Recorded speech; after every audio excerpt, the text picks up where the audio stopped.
Hey, what's up everyone? Rick here with a new video for all you Titans out there, and kind of what builds to be focusing on throughout PVE.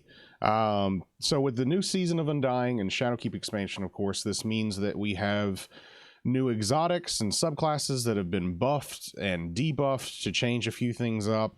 And recently I've had a lot of people over on Twitch asking, what I'm using while making runs through, the dungeon or the haunted forest, or even nightmare runs and nightfalls at that point.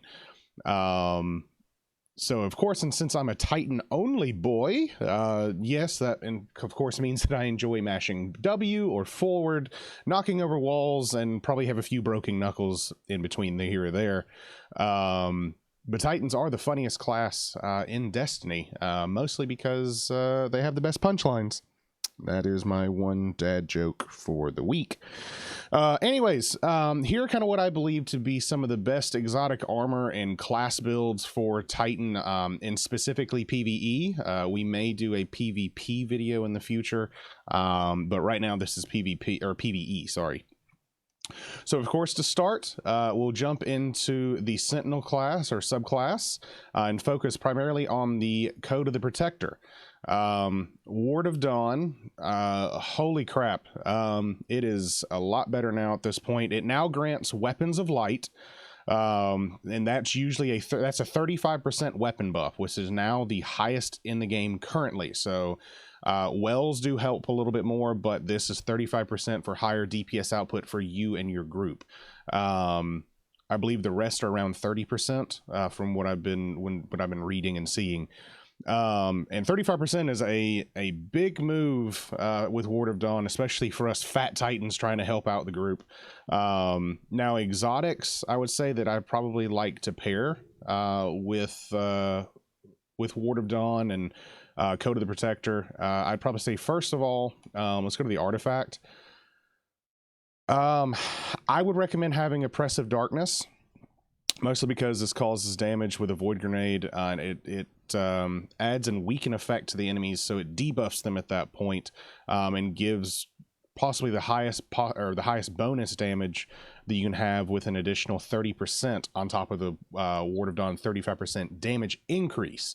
So you're putting out some big damage at that point. And also I would highly recommend using magnetic grenades. We all hate that fact when you whiff on that wonderful grenade toss. So you make sure you hit the mark at that point.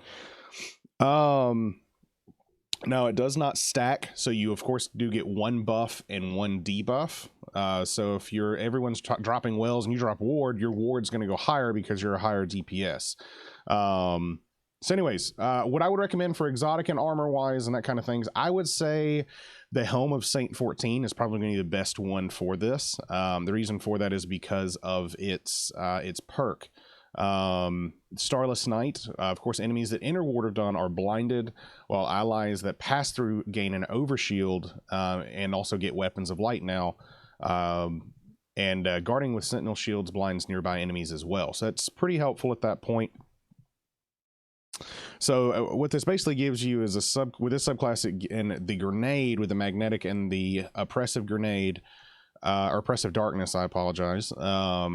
Gives you a bubble that buffs or debuffs enemies with blinds, a grenade that debuffs them for damage, and a helmet that blinds enemies and gives an overshield at that point, which is awesome. It's probably, I would say, one of the strongest Titan builds in PvE at this time. It was a long night streaming last night, my apologies. But I would say this is probably, with this exotic, that magnetic grenade and the oppressive darkness and Ward of Dawn, this is probably the strongest you can get for doing raids, for helping out with nightfalls, with helping out with nightmare runs, just adding that additional damage output and helping buff the group at the same time.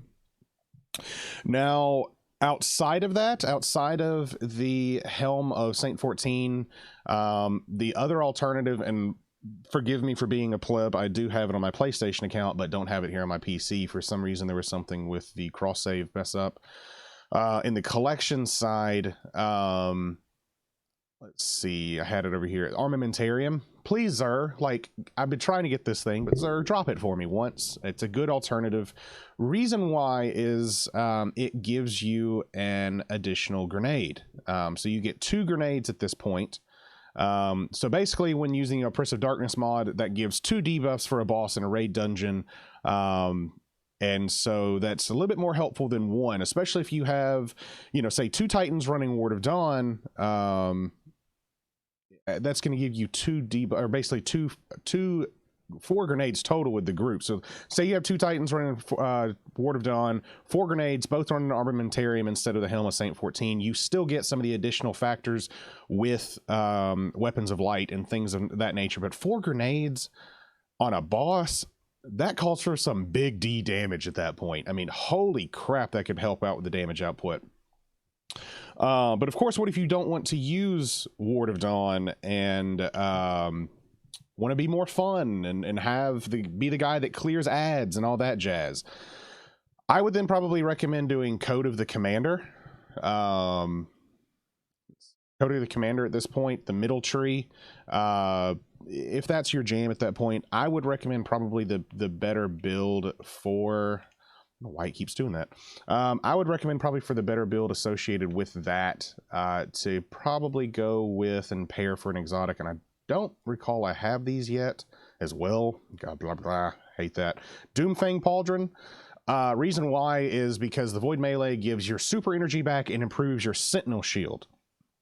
So that means that your super can ask for or last a lot longer at that point.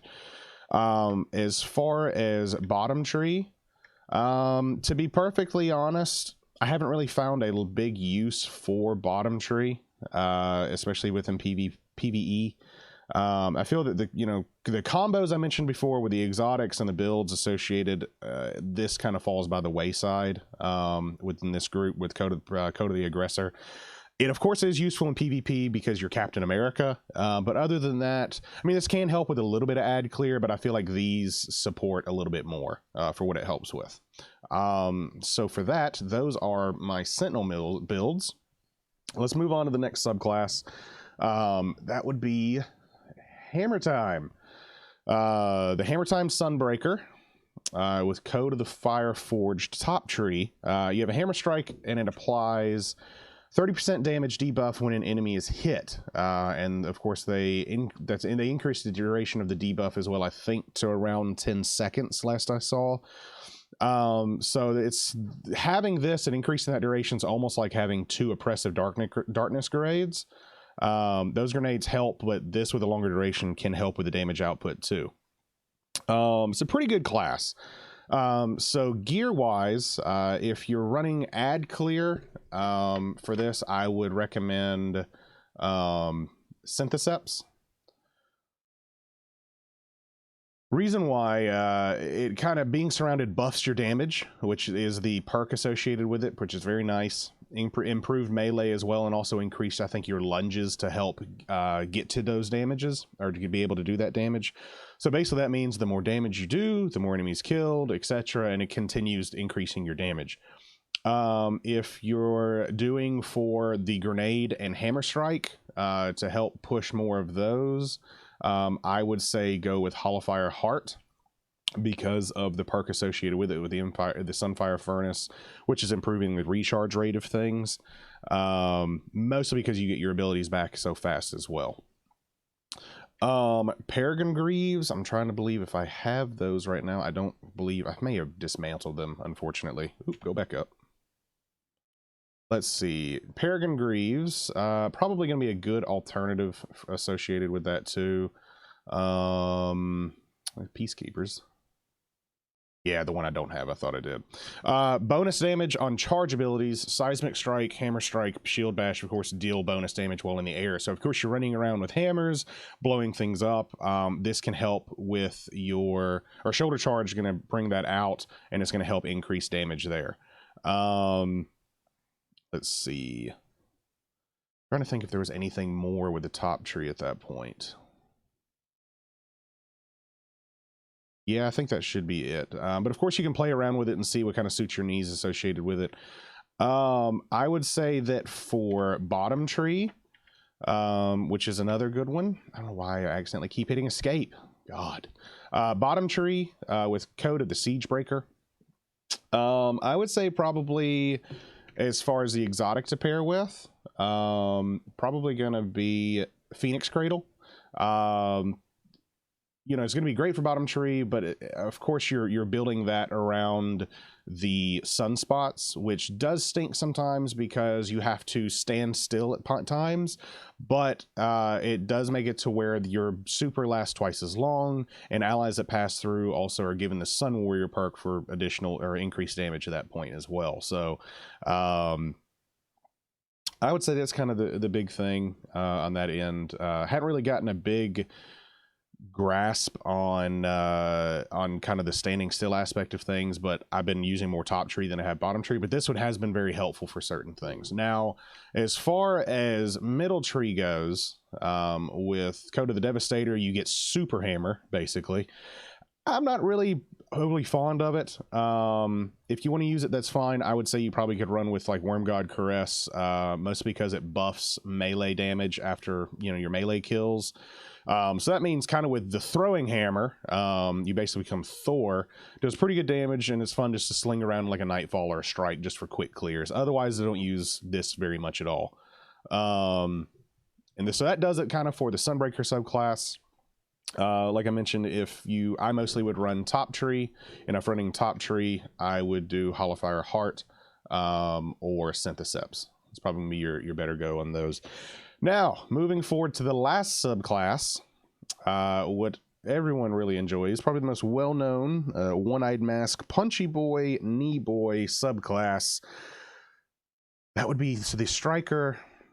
Code of the Earthshaker is where we will start. You have shoulder charge associated with it, which gives you aftershocks to help recharge grenades. I mean, it just gives so much associated with this. Basically, and the magnitude as well as increased during that. So this is one of my favorite ones probably for PVE out of this subclass. I know bottom tree is fun just to fly around with knees and get quick kills, but this one is kind of, because it prolongs some of the effects for damage output, I would say it would take over. As for the exotics to go with, I would probably say the Insurmountable Skull Fort. Mostly because you do get health and melee energy back with melee kills, which is very nice. You can pair this probably with the Thunder Coil artifact mod, which grants bonus damage for all arc melee abilities and refunds super energy on finish or final blow. So basically, while you're running around punching things, you're increasing your abilities and you're regaining health, which is very awesome at that point. Another exotic that I would probably pair with this one would be Syntheseps, again, because it's another pretty good one with increased melee and being surrounded by further damage, or by buffs for further damage. The other one that I would probably pair with this would be Dune Marchers, more than likely. Dune Marchers, reason why, because you gain the faster sprinting associated with it to get around the battlefield a little bit faster. And of course builds up a static charge while you're running around, so you do a shield charge, you can take out a group of 4 or 5 enemies because it does do chain damage, which is very cool. Outside of those, I mean, this one's really cool for ad clear. The Striker subclass is more for, I would feel, ad clear. You can do a little bit on bosses, like in strikes and that kind of stuff, because they stand still or they move around, but otherwise I'd say this one's better for you being the ad clear guy.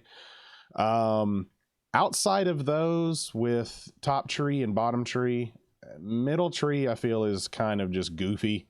You're basically Raiden with, charging down and attacking things and whatnot. You can play around with it in a strike if you wanted to, or a nightmare run or something, but overall this subclass I feel is pretty straightforward, and you can mix and match the exotics that I mentioned with the Syntheseps, Skull Fort, and Dune Marchers, just to kind of go from there and see kind of what happens. Mostly for general purpose or ad clears. No, I didn't touch much on the weapon side of things, and like I said, I am a pleb and unfortunately have to re-obtain certain things like Izanagi's Burden, Lord Almighty, any type of god rolls associated with stuff, which is fine because I'm happier playing on PC than I was on console right now with the way the game feels and game plays.